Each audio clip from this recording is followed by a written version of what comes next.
மசாலாவை அம்மியில அரைச்சு அப்படியே தூக்கி எண்ணெயில போட்டு பொரிச்சு நம்ம அம்மா வறுத்தா ஒரு 100 வீட்டுக்கு மணக்கும் பாரு. அந்த மாதிரி கமகமகமகமகமகம்னு சமைச்சு மண்டைய மாமனுக்கு வாழைய மருமனுக்கு நடு துண்ட உன் தம்பிக்கும் தனியா பொரிச்சு கொடுக்குற. எனக்கா இன்னைக்கு சமையல பின்னு பின்னு பின்ற. இதுலதான் உன் தம்பி மேல எவ்வளவு பாசமா இருக்குன்றத பாக்க போறேன். அத்தை நான் மீன் குழம்பு வைக்கிறேன் அத்தை. கொஞ்சம் இருந்தா வந்துடுறேன். எங்கடா போற? மீனை வாங்கின வேட்டை கொடுத்துட்டு பக்கத்து தேட்டர்ல என் தலைவர் எம்ஜிஆர் படம் போட்டுக்கா பாட்டு காலைல வருந்தாயி. டேய் என்ன சித்தப்பா, நான் மீன் குழம்பு ரொம்ப நல்லா வைப்பேன். நீ நல்லா வைப்பேன்னு என்ன கேரண்டி? நான் கேரண்டிடா, அவர் சமைக்கும் போது நான் கூட தானே இருக்கேன். நம்பலாமா? நம்பலாம். சரிதா வச்சு கொடுத்தா நீயே வாங்கிக்கோ.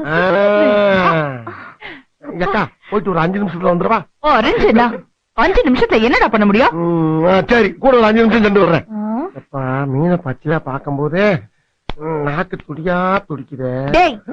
ஏன்டா பூனை கருவாடு கலையிற மாதிரி அலையிற? போடா போடா.